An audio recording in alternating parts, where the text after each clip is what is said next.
bucks for the whole weekend from where? What if you're in Norway? What if...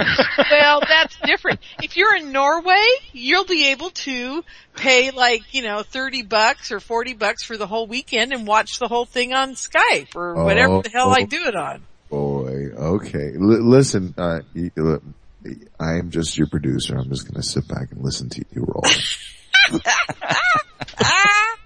Well, basically what I want to do is I'm going to give everybody like a rundown of what I'm doing this year. I guess I should do it now. In 2013, I'm producing the Super Soldier and Mind Control Summit 2 in April. And then in May, I will be producing, in conjunction with Janet and Sasha Lesson, the Stargate to the Cosmos, conference.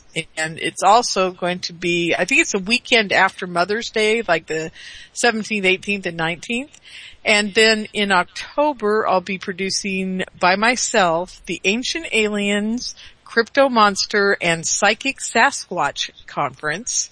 And then in November, I'm producing with a nonprofit organization that's a Mars research organization, the Time Travel and Mars Expo. And they're all going to be in Henderson, Nevada at the Fiesta Henderson. And it's a great place. It's got a Starbucks in it, so I'm all thrilled. I'm just so happy I can't stand it. Wait, and can I ask you two things real quick? All right. Yeah. Why can't you book something on the East Coast for us once? I'd be happy to do that. And West Coast, all you guys on the West Coast get all the good stuff. Nevada's not necessarily the West Coast. Yeah, it's 20 for me. Yeah, but let me tell you guys, but let me say something to you about that. You can fly from New York City to Las Vegas for like $99. It's really cheap to fly to Vegas. That's why I picked this. You get molested free. Just give us the heads up. Just give us the heads up. I mean, what was the second to last conference you named? There was an Ancient Aliens, Crypto Monster, and the Psychic Sasquatch. What the hell is a Psychic Sasquatch? Well, they're starting to realize that Sasquatch may not be just a beastie that lives and breathes in 3D reality here on this planet. A lot of people that have seen him coming through portals and they like appear in bedrooms and, they'll be in one spot one moment and then they'll be in another part of the field the next and yeah, so they're pretty elusive, these Sasquatches. I can't argue that I can't argue the fact that it could potentially be a fourth dimensional being and that it represents the shape of that. We've had plenty of our own experiences ourselves. So I'm not going to argue that fact. Okay. I'm very interested though. Very interested. So it's going to be a great conference. That's the one actually of all of them. I think that's the one I'm the most excited about. Michael Cremo's going to be there. He's already kind of agreed to do it. I'm going to be asking Jason Martell and Giorgio and those guys. And then I have a guy in California named Jeff Gonzalez who I haven't had. He's going to be on my radio show one of these days, but I haven't approached him yet, but I'm pretty sure he'll do it if he can get away from work. He's actually got a windshield of where a Sasquatch put his fingerprints, DNA, and rubbed his nose up against it. And they've got it encased in a glass pane thing, and they travel around showing people the outline of a Sasquatch this window. Over there at Dave's station, Wolf Spirit Radio, Thomas Hughes. I know Thomas. He's going to be there as well. Yeah, I was going to say you ought to get him. That's Bigfoot's pet. Yeah, exactly. I like him, man. He is good. Thomas is great. Yeah, I've had at least a 4-hour conversation with Thomas, so I think he'll be perfect for this event.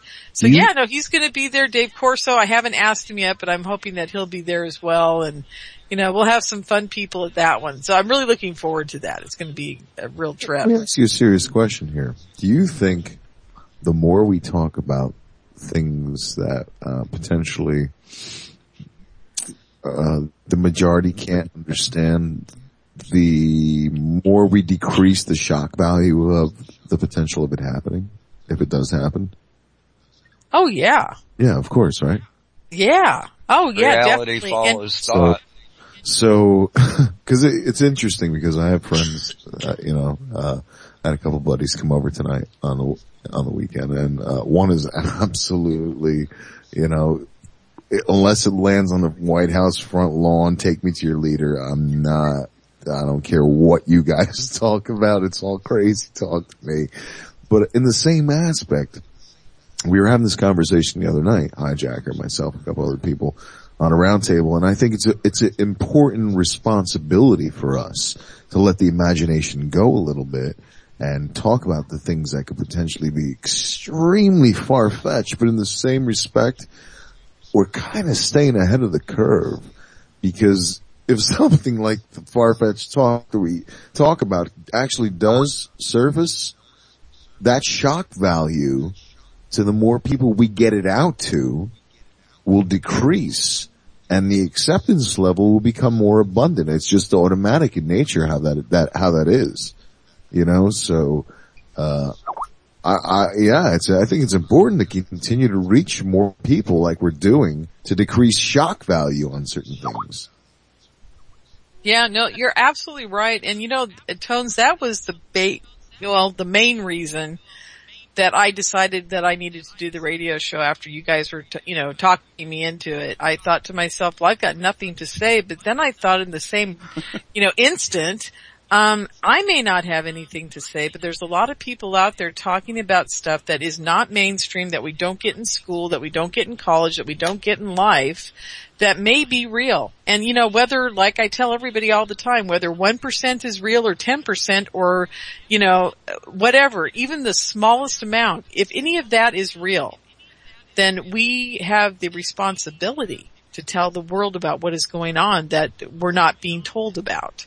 Now, whether it's the truth about how our governments run, or whether it's that ghosts do run rampant around the house all day long and we just don't see them, or whether it's Bigfoot's really there but they're not there all the time, or whether vampires do exist, or whether super soldiers are out there killing people, and whether aliens are under Dulce base. We have so many far-fetched stories going on out there, because I really think that there's got to be a grain of truth to at least some of them, Oh, I believe the ones that are there, this is the easiest way to hide them. Oh, yeah. By talking about them? By talking about all kinds of stuff, so you don't know which one to believe. Well, that's a very interesting thought. And yes, I've thought about that too. But, what do we do about that? AMAD, do we just say, okay, since only one of them's true and all the rest are false, we can't talk about anything and just try to figure out which one is true? Oh, I agree. The more information you're able to obtain and take into your, computer, your mind, you can discern the information for yourself. Exactly. And now you're tying it back into Travis's opening statements about, right. about security and antivirus and stuff like that.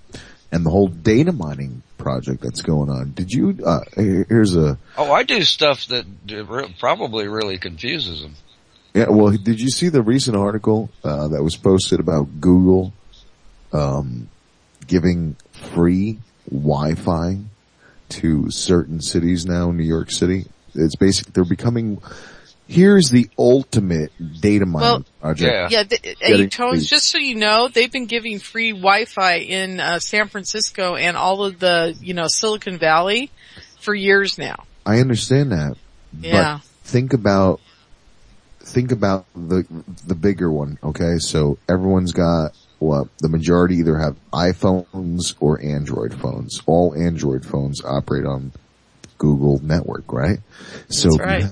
All of these people and all of these phones operating on the same network, you have tabs on them all the time, but the majority of the population, they're going to see it as, ooh, we got free Wi-Fi.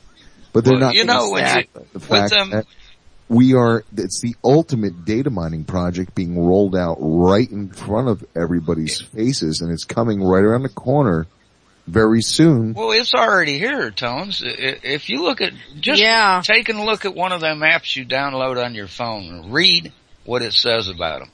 You're opening your phone up to them. Not all of them are that way, but a lot of them apps, you're just giving them free access to anything in your phone. You know, and I know, we've been talking about the whole data mining thing for 10 months now, from, you know, your GPS, your cell phone, to the cameras on the traffic lights, you swipe your card, your internet history, the DCAC that they created where they can listen to all Skype calls. I mean, it goes on and on and on and on, every single move. So, this is my point in the whole thing, is that the only way to combat this is to play their game. And the only way to play the game is it's about patterns and predictability. Right. Don't do a pattern. Do what you don't normally do. Go on Google and start searching for stupid things. Right. And in the same aspect, the way we talk about some of these quote unquote crazy things, it's important for us to talk about them, because they disrupt the pattern a little bit, is what they're doing, is we're fighting back by playing their own game and staying ahead of the curve. That's what it's all about. What we're doing here right now, on air, all the time, is about informing people to try and stay ahead of the curve, to reduce the shock value when things do actually occur. That's what it's all about. Really, like when everything comes down to anything, that's what this is all about. It's reducing the shock value, and for us to try and stay ahead of the curve, to also give them back a little bit of predictability. We're data mining them just as much as they're data mining us. It really is. We have to really feel like we have some power and control in this. And that is the only way to do that, is to get live, to talk about, you know, crazy wild fantasies of underground children being bred, and, you know, whatever it is, whatever the topic is, you know, we have to stay ahead of the curve just a little bit to data mine right back in them. But that's my only. Well, I'm not really worried about them following what I do on the computer. You know, that doesn't bother me a bit. It's not the government watching what's happening here. Of course, I don't like it. You know, I mean, I don't like anybody looking over my shoulder, but it's the little person that you have to worry about on this computer. It's the small guy that can jump in there into your bank account and steal everything you own. Exactly. That's the one I'm worried about. Yeah, I agree with you on that. So what you know, it's interesting, Tones, that you said something about them breeding children underground. I'm going to take us in a little bit of a different direction, but not much. I was going to say that, you know, maybe this whole thing about the kids underground and all this, and the stories that they Caller, hold on one second. 715, you're on with us. Hang on one sec. Go ahead, Lauren. Okay. So, what I was going to say was that, maybe that's just a big blown up myth about, the people being, kidnapped for, human trafficking. I just and want sex slaves. That's why I even brought this up. We got into a call on the round table the other night, and I called in on the second hour, and I was like, you know what? I've been thinking about this weird friggin' thing lately, of how, you know, you mirror the abduction phenomena and how it's progressed through abductees, and how they say, you know, what their scenarios are now, and what they're visioning of almost, you know, jars of, you know, bio being created, and, you know, so you take think about, a test tube child, or biogenetics, or any kind of, even a DIPUS program at a black ops level, where the child itself has absolutely zero exposure to the outside world. And all they know is, you know, they grow up, they're next to these 10 kids, that they're part of their class, they go to training practice, they go back, they go to martial arts, they come back, they go all back and forth, you know, all these things. Right. What if they don't know like how most people are growing up father, you know, what if they don't? So it's kind of these things that we need to talk about, even if they sound crazy, that the potential of them being realistic it maybe is out there. That way, in one day, if it does actually come true, you know, a group of assassin children or whatever have now grown up, and they know nothing about the outside world except this one immediate mission that they've been trained all their life to go on. They're raised in Disneyland and don't know anything about animals.